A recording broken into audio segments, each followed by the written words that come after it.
Hello, hello, hello. Good afternoon, everybody. This is Dr. Damia here, checking in with you. I know I typically don't come on a Thursday, but my spirit is telling me to come on and hop on and talk to you all because I really want to share. One, I want to open up the floor and for any Q&A because I want to talk about my book that is out and has been out for about 2 weeks now. Decisions by Fire: 3 Phases to Sharpen Your Leadership Strengths and Sharpen Decision Making. So I want to talk about one part in the book specifically, and I want to open up the floor for any questions. Right. And just to give you a little peek into some of the content in the book that I find that will be valuable for you, especially as a leader. I have read the book over again. I have people reading the book now and are really finding pieces of the book extremely valuable for the work that they do. And so I wanted to show you in the table of contents, it is aligned to the change the narrative framework, because in this work that we do, the whole idea of public education and what we're doing and why I'm doing what I'm doing is because we need to change the narrative for our kids. Our marginalized kids are not getting the service that they deserve and that they're supposed to have, right? Because we are still working in a very antiquated system that doesn't allow us to really move the needle the way it needs to be. And the world has changed and evolved. Everything around us has changed and evolved. We have AI. We have kids who are brilliant when it comes to technology, but we are still teaching in the same way that we taught 75 years ago, 100 years ago. Make it make sense. The math is not mathing, right? And so today I wanted to hop on, and let me backtrack. The math is not mathing, and there has to be something that we are doing collectively as the adults, because we know that this system is not working. We know that the system is not built for students who don't have the basic necessities, or have the basic necessities but are lacking and need support and differentiation in other areas. We know that we need to do something to close that gap. And what we're doing right now is not working. So my purpose is communicating with and to you so that, one, I know if you're in education as an education leader, you already know that this is happening. You are living it and breathing it every single day. And you living and breathing it every single day is creating anxiety. It is creating feelings of discomfort, right? And so don't get it twisted. When we talk about moving beyond comfort into your discomfort zone, we're not talking about what school leaders are experiencing when it comes to what's happening in schools right now. As a leader, I have been a leader for 14 years, okay? As a school leader, as a principal, my first experience in leadership, I didn't know what I didn't know. And I didn't have the support of a coach or a mentor to guide me in the right direction. And so I was leading from my value system. And I'm telling you right now that value system that I led from has been the foundation of why I've been so successful as a school leader, right? Which is why I've been successful in coaching leaders, which is why every assistant principal I've ever worked with is still a principal now, right? You hear the 3 things, and I titled this live as being, 3 steps to avoid burnout as a leader. And there are many steps, right? But the 3 foundational steps, which is also discussed in Decisions by Fire, is in the first phase, mind the gap. As a school leader, it's easy to get burnt out. As a teacher, it's easy to get burnt out. But as a school leader, our responsibility is to make sure that your teachers are not feeling the brunt and the weight of education, because we all feel it. But as a leader, it's your responsibility and mine to make sure that our teachers don't feel it in that way. And so how do we do that as a leader? 3 steps that you need to take, and they're all under the umbrella of value systems. And we talk about values, but people don't talk about it enough, and they don't talk about it at the level that it should be discussed, right? So the very first thing that you need to do, and I know a lot of you may be feeling like, oh, I've done this already. I know what my values are. I don't, see it doesn't impact my work. Yes, it does. It impacts every single thing that you do because you are guided by a belief system, and that belief system is vast, right? It could be religious beliefs, relational beliefs. You have belief systems that are guiding you front, left, back, and center. Okay. So I want you to take some time. Here are the 3 steps. 1, first of all, what are your values? Because there's a distinct difference between a value and a belief. That's the first thing you need to understand, right? Your values are things that you cannot live. You must. These are the things that guide you as a human being. They're the things that you hold dear to you that are non-negotiable, right? That is your value system. Your beliefs can change based on the experiences that you have. Your values don't. It is a non-negotiable. Most of the time, your values come from deep-rooted experiences as a child, growing up, young adult, all of those things. Your values are built off of a foundation. They are the foundation of who you are as a human being at your core. Your beliefs are not, right? They come from your values, but they're not your values. Let's make sure that we understand that distinct difference between the two, okay? Don't have time to pull up Webster right now, but look it up in the dictionary. It is very different, okay? And even without the dictionary, just knowing the depth of the word, right? And building your own concept of what those 2 words mean is really critical here. So I want you to, 1, the first step is, what are your values? Like truly reflect on them with a pen and paper or however your brain processes work best. Write it down. Look at it on paper. Just don't say it in your head, because it's something that happens when you see things written down. It is actually a study tactic, right? When you see things written down, how the impact that it has on you as a learner, right? It sticks. So write your values down. Make sure you get those down. Take a look at them. As you look at them, think about the experiences that you have had to this point in your life that make this a value for you.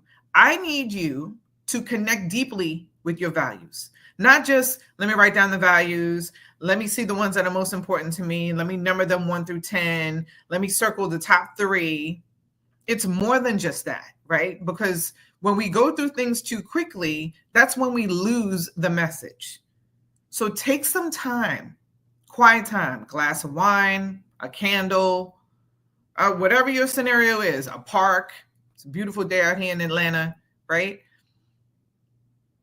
Take some time, jot down the things, your values, not the things that are important to you, but your values, the non-negotiables in your life. A value for me is freedom.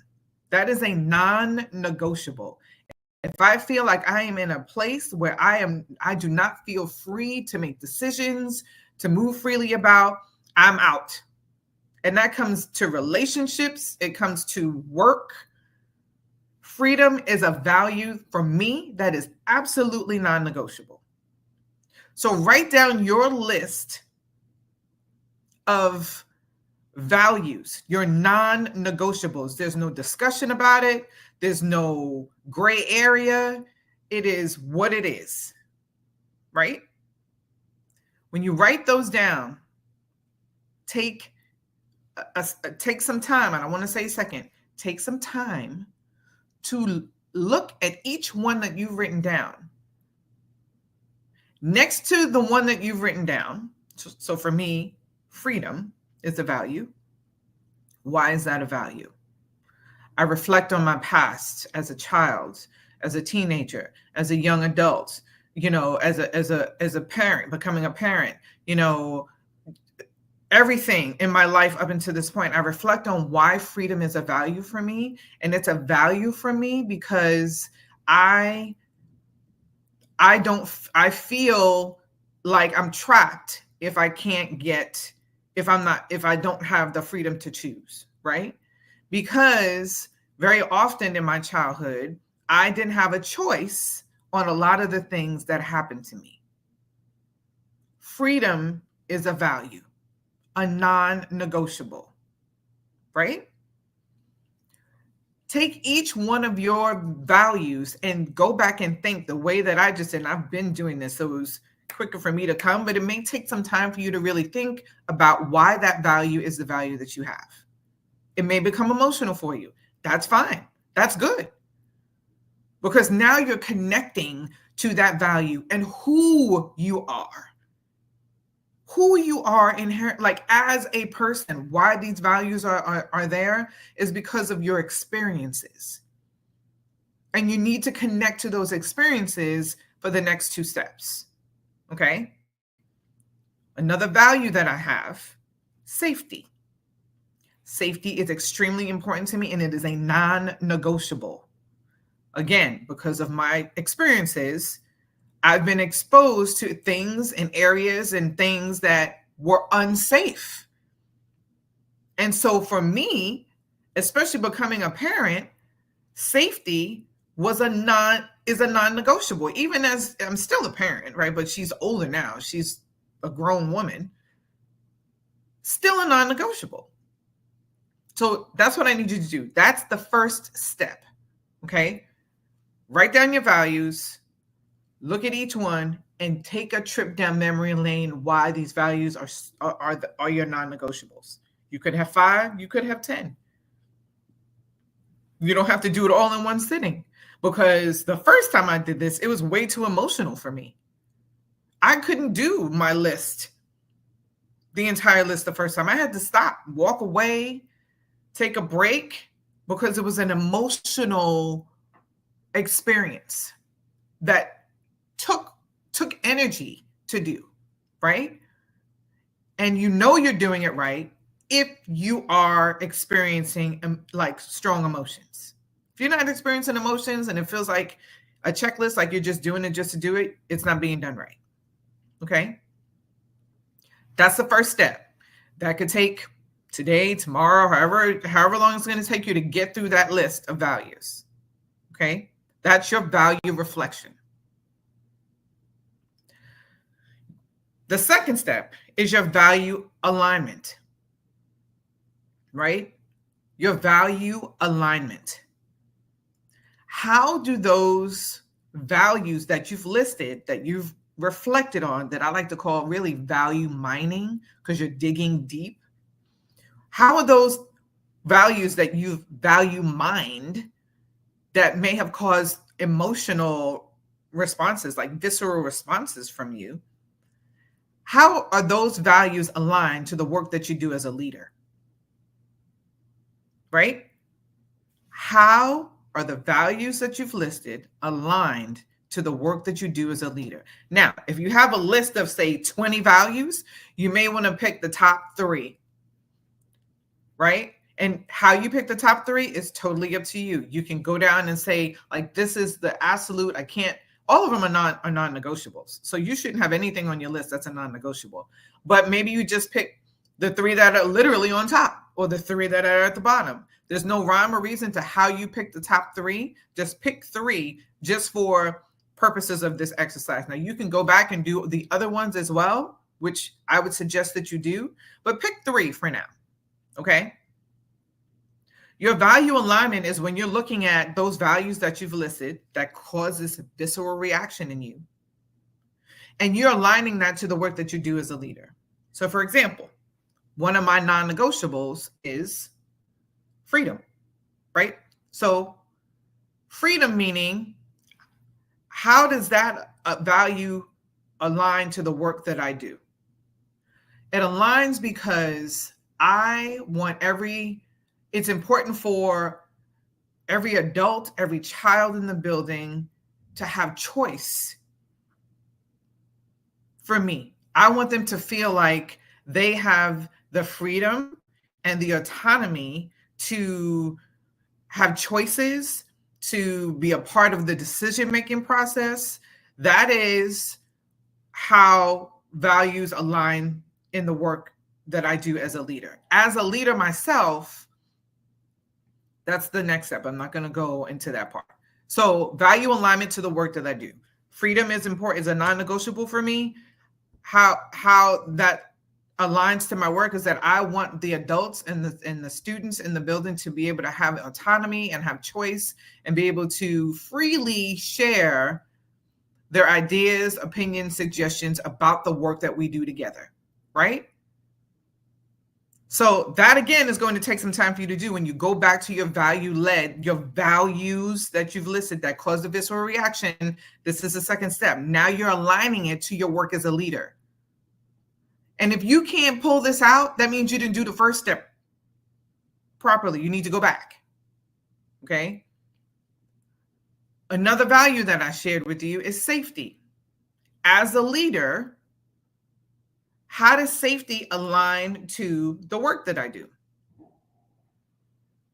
Safety aligns to the work that I do because I am responsible for every single adult in that building.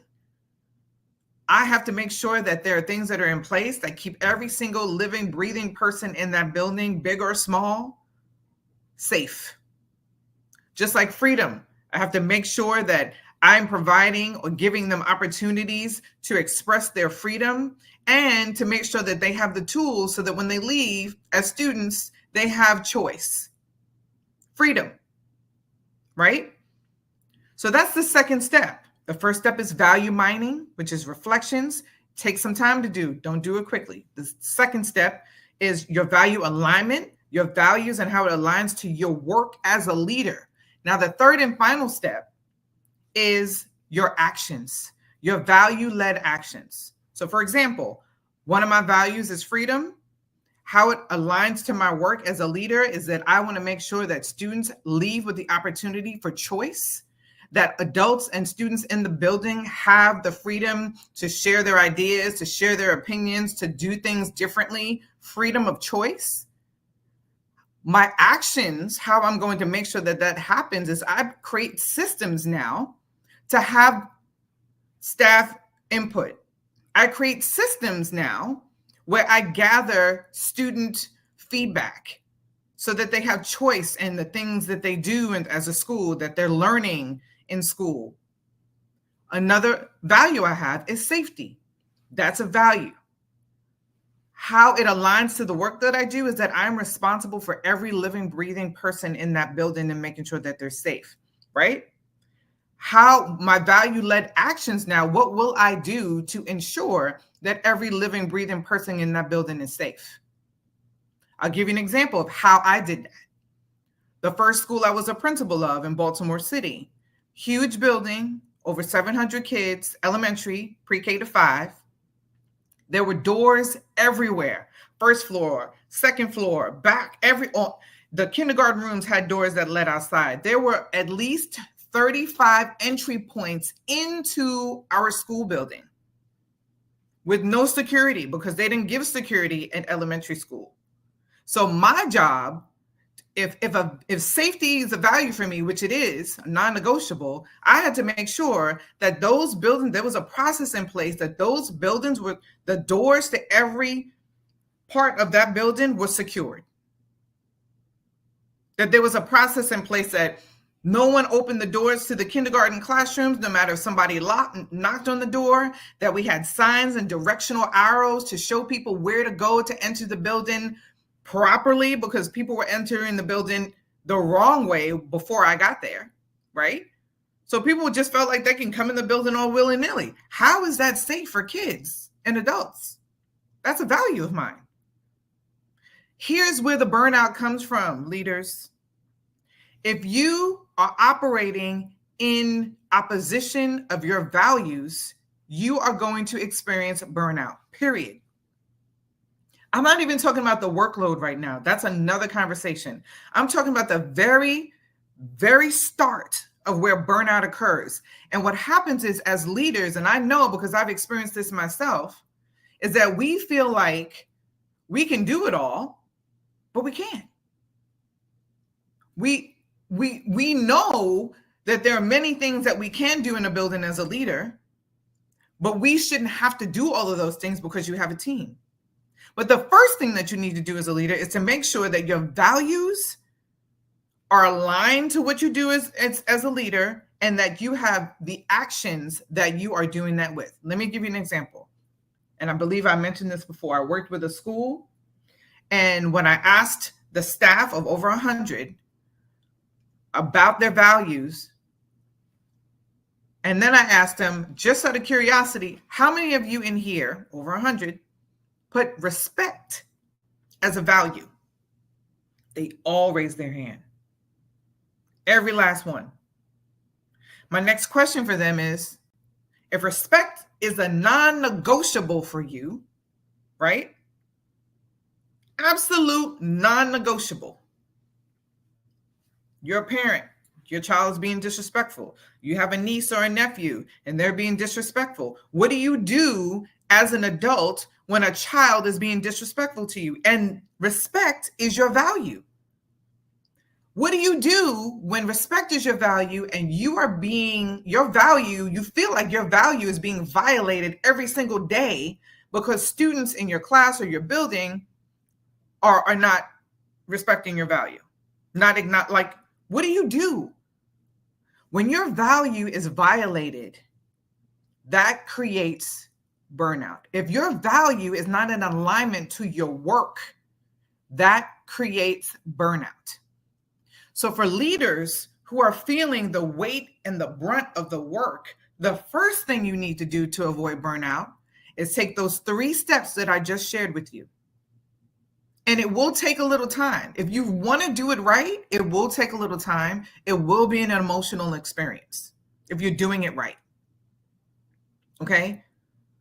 Avoiding burnout begins with you, leaders. It is not something that other people are responsible for. It is something that you and only you are responsible for. And how you figure out what's causing your burnout is to figure out and know wholeheartedly what your values are, how those values align to your work, and then what those actions look like when you are working. And if those values are being violated in the work that you do. So I'll give you an example.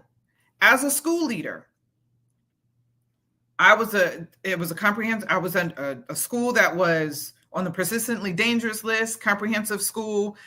The person overseeing, the executive director overseeing me and the area that I was in, allowed for autonomy, which was beautiful. Imagine though, if I had a supervisor who didn't allow for autonomy, who took my freedom away in my decision making. I would be miserable. And the second school, where I was a founding principal of an all-girls middle school, that's exactly what happened. Because freedom is a non-negotiable for me, the person who was overseeing, my executive director overseeing me at the time, took my freedom away. The job that I loved so much and was so proud of being the founding principal of this all-girls school, I now hated going into work. As much as I loved seeing my girls, working with my staff, I did not like going into work. Why? Because my value of freedom was violated. That causes the stress and burnout. So that's what I need you to do, leaders. Check in. What are your values? Right? How does it align to your work? If you're feeling burnout, and examine the decisions that you're making. Is it aligned to your values? Right? Because at the second school, the work that I was doing weren't decisions that aligned to my values. The executive director violated a non-negotiable for me. I started to stress out. I started feeling burnout where I thought I never would as a school principal because I loved it so much. So make sure that you are taking the time to do that, leaders. If you have questions, Put a Q in the comment so we can keep the conversation going. I'm streaming on StreamYard, so I'm on different platforms. I can't pull people in, or maybe I can, and I just haven't learned it yet. If you know, let me know, because I don't know how to do that. But I really want to talk more about the value system that you have and really dig in deep on that, because it is not a surface level practice. It is real talk that will be the identifier. That will be the key to let you know when you're feeling burnt out, it's because your values are being violated. So think about that. Think about the work that you do. Think about, are you happy getting up, going to work every day as a school leader? Why? Is it because it's what you're told you want? Like, why are you happy getting up, going to work every day as a school leader? Though the answer to that question should connect directly to your value system, your non-negotiable. Absolutely. I've always been a disruptor. It's who I am. I value disrupting the status quo. I value pressing the questions and asking why. I was always that kid. Well, why? Well, why that? I wanted to know. That's one of the reasons why I wanted to become a principal, right? Ask yourself if you're happy doing what you do as a school leader. And why? I'm in chats and I see school leaders communicating all the time that they are burnt out. They are tired of the work. The value system hasn't changed. It hasn't changed. What has happened is that their values have been consistently violated, or they are operating outside of them, out of alignment. So let's keep the conversation going. I had to hop on because it's been on my spirit, and I've been seeing a lot of chit chat going on in these separate groups that I'm in. And, we need people like you who are committed to the work of education, especially public education. We need you as long as possible. And we need you to build the pipeline, build the leaders behind you to take the torch. Okay, so I definitely want to keep this conversation going. I usually come on Monday nights, and I think I'm going to do a part 2 to this conversation. And I want people to actually join in, because I'd like to keep the dialogue going around this idea about burnout and what burnout really does for, like, the impact that it has and how to start noticing when those things are happening. Okay, so again, in Decisions by Fire, the very first phase of the book, because there are 3, the very first phase of the book is mind the gap. That minding the gap is the gap between your values and your actions. Okay, paying attention to that, like honing in, like this kind of focus, not that, but this. Okay, it will really, really help you in terms of, how you're feeling about the work that you're doing. So if you chimed in, thank you for chiming in. If you're watching the replay, hit me in the comments. Let me know what you're thinking about. Let me know if this resonates with you in some kind of way. And let's keep the conversation going. Okay, you all have a fantastic Thursday, and I will see you on Monday. Take care, y'all.